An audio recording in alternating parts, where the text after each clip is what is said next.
घोड़े के समान रखनी चाहिए कि जहाँ यन्मे सुचरितानि तत्ते आचरितव्यानि नो इतरानी, जो भी अच्छे गुण हो उसे हमें ग्रहण करना चाहिए और जो किसी के खराब गुण है उसे वापस कर दीजिए, वो रखे वो अपना वो काम करे। तो इसलिए किसी भी तीर्थ में जाएं तो जा करके वहाँ प्रयास यह करना चाहिए कि वहाँ के जो आराध्य हैं उनका दर्शन करें, उनकी भक्ति करें और उसके बाद में आसपास में क्या कर रहे हैं, सामर्थ्य हो तो सुधार करने का प्रयास करना चाहिए, सुधारना चाहिए।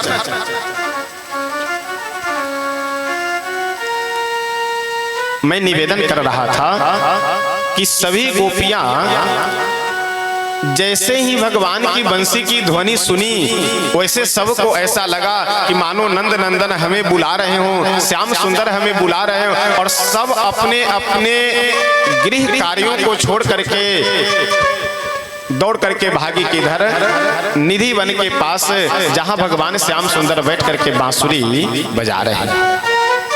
कैसे गई? जो जिस स्थिति में है उसी स्थिति में गई। अच्छा, यहाँ पे एक और मैं व्यवहारिक, जो लोग कई बार प्रश्न करते हैं कुतर्की लोग, ऐसे लोगों को उत्तर देने के लिए मैं आपसे निवेदन कर रहा हूं। भागवतकार स्पष्ट वर्णन करते हैं कि जो गोपियां स्नान कर रही थी वो जैसे तैसे अपने शरीर में वस्त्र लपेटी, जो वस्त्र पहन रही थी उसी को लपेट करके और चल पड़ती है। ध्यान दीजिएगा, जो गोपी अपने घर में चौका लगा रही थी, पोंछा लगा रही थी, अपने हाथ में वही गोबर कीचड़ लगाए और पोंछा लगाने वाले कपड़े को हाथ में लिए, उसी तरह से वह चल पड़ी। जो गौ दूह रही थी वह बाल्टी वहीं छोड़ी और उसी अवस्था में, जिस अवस्था में थी उस अवस्था में चल पड़ी। यहाँ विचारणीय बात एक यह है कि कभी भी कोई स्त्री पुरुष को अथवा पुरुष स्त्री को यदि आकर्षित करना चाहे तो यह स्वाभाविक एक अपने मन में विचार करता है कि हम अच्छे से ठीक ठाक से सज धज करके चले, बढ़िया पहन ओढ़ करके चले कि अगला व्यक्ति हमसे प्रभावित हो जाए देख करके। यदि सांसारिक काम की भावना रही होती, सांसारिक इच्छा रही होती गोपियों के हृदय में, तो ये सब पहले घर पे जाती, स्नान कर करके बढ़िया नए वस्त्र आभूषण आदि पहन करके तब प्रभु के पास जाती। लेकिन यहाँ पे कोई सांसारिक काम की भावना नहीं है, यहाँ तो भगवान को प्राप्त करने की भावना है। सभी गोपियां प्रभु के पास पहुंच रही है। आइए हम सब एक भजन श्रवण कर करके एक दो पंक्ति बोल करके तब इन गोपियों के माध्यम से हम लोग भी प्रभु से प्रार्थना करते हैं कि प्रभु हम लोगों को भी अपने आप चरण में स्थान दे दे, जैसे उन गोपियों को आप अपनाए, ब्रजवासियों को अपनाए और अन्य बहुत से भक्तों को आप अपने चरणों में आश्रय दिए हैं, उसी तरह से आप हमें भी अपने चरणों में आश्रय दे, अपना ले। आइए एक दो पंक्ति बोल करके आगे बढ़ेंगे। एक अर्ज मेरी सुन लो दिलदार कन्हैया, एक अर्ज मेरी सुन लो दिलदार कन्हैया, एक अर्ज मेरी सुन लो दिलदार कन्हैया, कर दो अधम की नैया भव पार कन्हैया, कर दो अधम की नैया पार कन्हैया, कर दो अधम की नैया भव पार कन्हैया, कर दो अधम की नैया भव पार कन्हैया, अर्ज मेरी सुन लो दिलदार कन्हैया, अर्ज मेरी सुन लो दिलदार कन्हैया।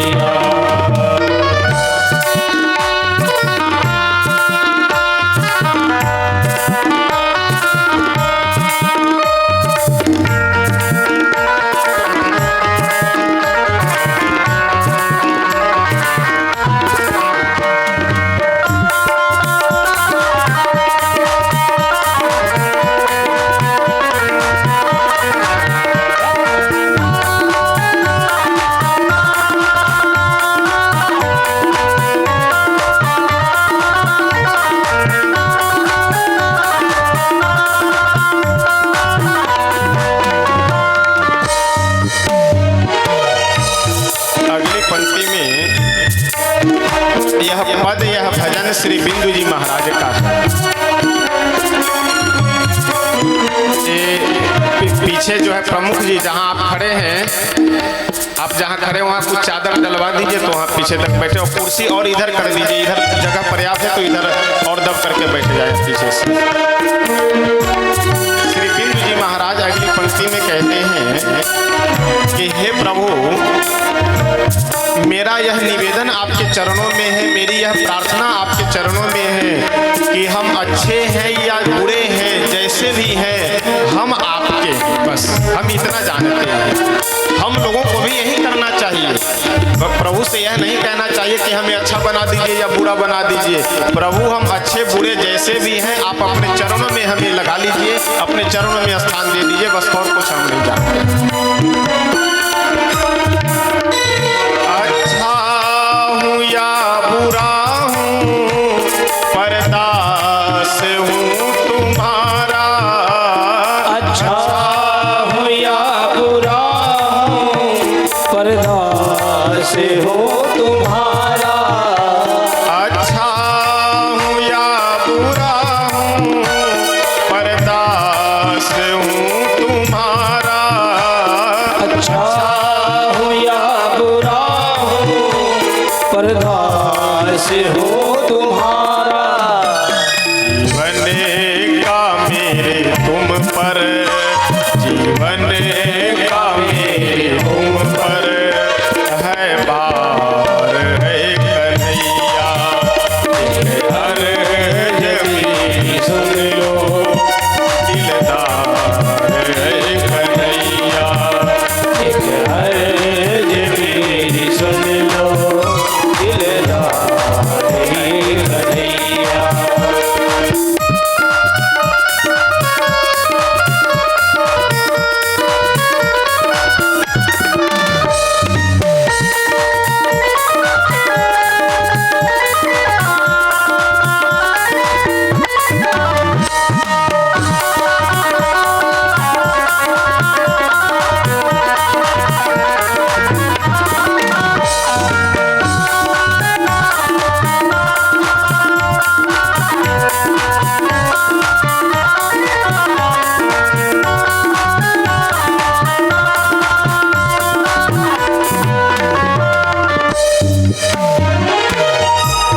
अगली पंक्ति में श्री बिंदु जी महाराज कहते हैं कि हे प्रभु, आप संसार के जितने भी अधम हैं, पापी हैं, उन सब का उद्धार करने वाले हैं, और इस संसार में जितने भी पापी अपराधी हैं उसमें हमारा नाम सर्वोपरि है, यानी सबसे बड़े पापी हम हैं। तो आपको सबसे पहले हमारा कल्याण करना चाहिए और अवश्य हमारा कल्याण आपको करना चाहिए।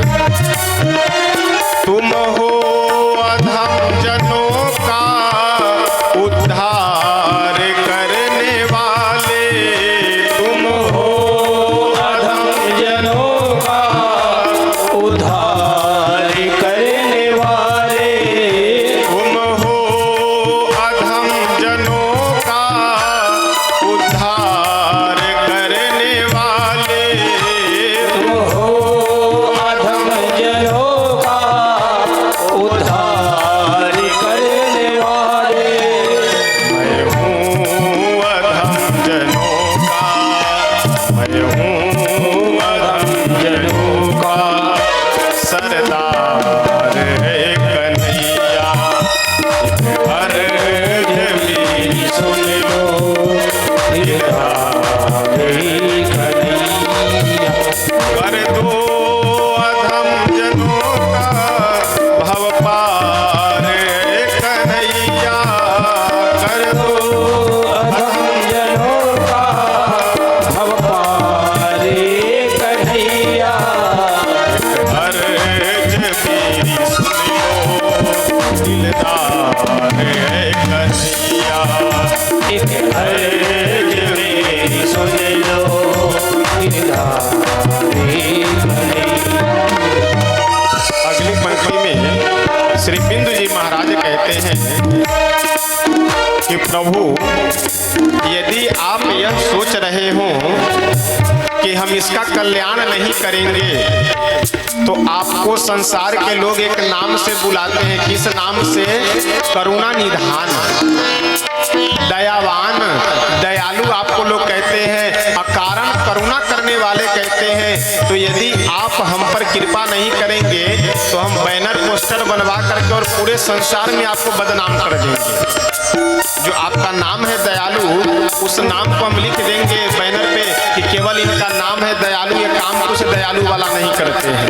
केवल इनका नाम है कृपालु भगवान का, लेकिन ये कृपा किसी के ऊपर नहीं करते हैं। तो आपका नाम हम पूरे संसार में बदनाम करेंगे यदि हम पर आप कृपा नहीं करेंगे तब। भगवान बोले कि यदि हम तुम्हारे ऊपर कृपा नहीं करेंगे तो क्या कर लोगे?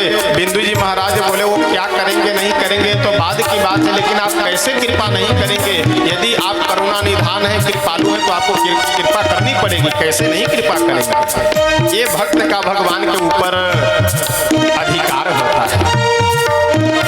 करुणा निधान करुणा करनी पड़ेगी तुमको, करुणा निधान करुणा करनी पड़ेगी तुमको, करुणा निधान करुणा करनी पड़ेगी तुमको, करुणा निधान करुणा करनी पड़ेगी तुमको। नाए नाम होगा, नाए नाम होगा, बदनाम मैं कन्हैया। हर जमी सुन लो दिलदार कन्हैया, कर दो अधम की नैया, भव पार कन्हैया। कर दो अधम के नैया अब पार कन्हैया।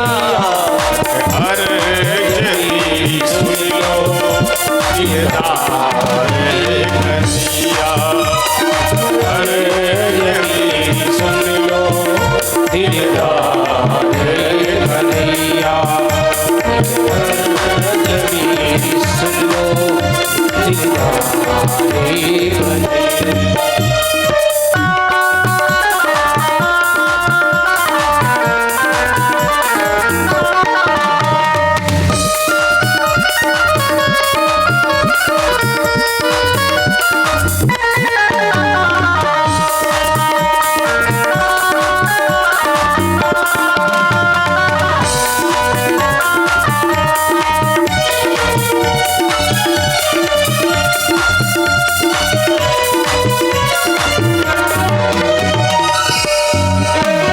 भजन की अंतिम पंक्ति में श्री बिंदु जी महाराज कहते हैं कि प्रभु मेरे पास देने के लिए कुछ नहीं है, बस मेरे पास आंसुओं के अलावे और कुछ देने के लिए नहीं है। तो प्रेम में भर करके, आपके भक्ति की भाव में भर करके जो ये प्रेम के मेरे आंसू गिर रहे हैं, इसी को अपना अमूल्य रत्न और दक्षिणा और दान समझ करके आप रख लीजिए और उसके बदले हमारा आप कल्याण कर दीजिए। बाकी मेरे पास देने के लिए कुछ है नहीं।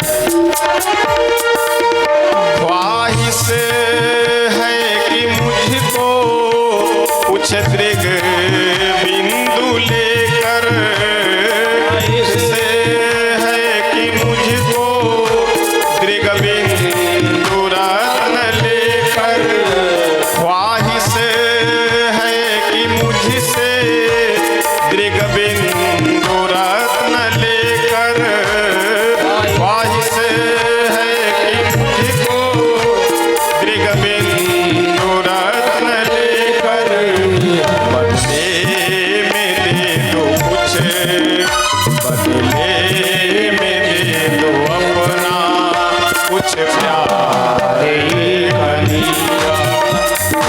हर जमी सुन लो दिलदार कन्हैया, हर जमी सुन लो दिलदार कन्हैया। कर दो पार कन्हैया करो अधम की नैया पार में कन्हैया अर्ज मेरी सुन लो दिलदार अर्ज मेरी सुन लो दिलदारी कन्हैया अर्ज मेरी सुन लो दिलदारी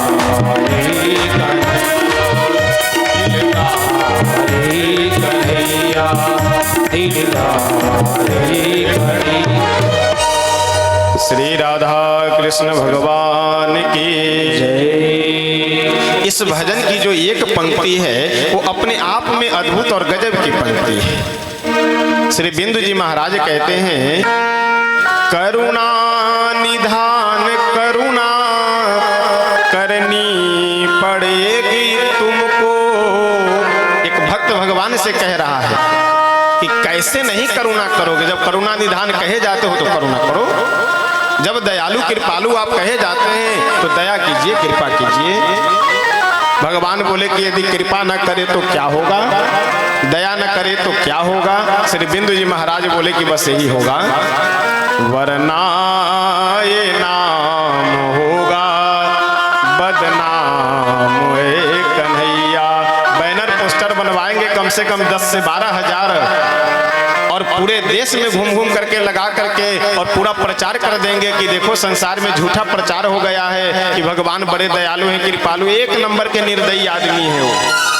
बदनाम कर देंगे पूरे संसार में। भगवान बोले कि चलो कोई बात नहीं,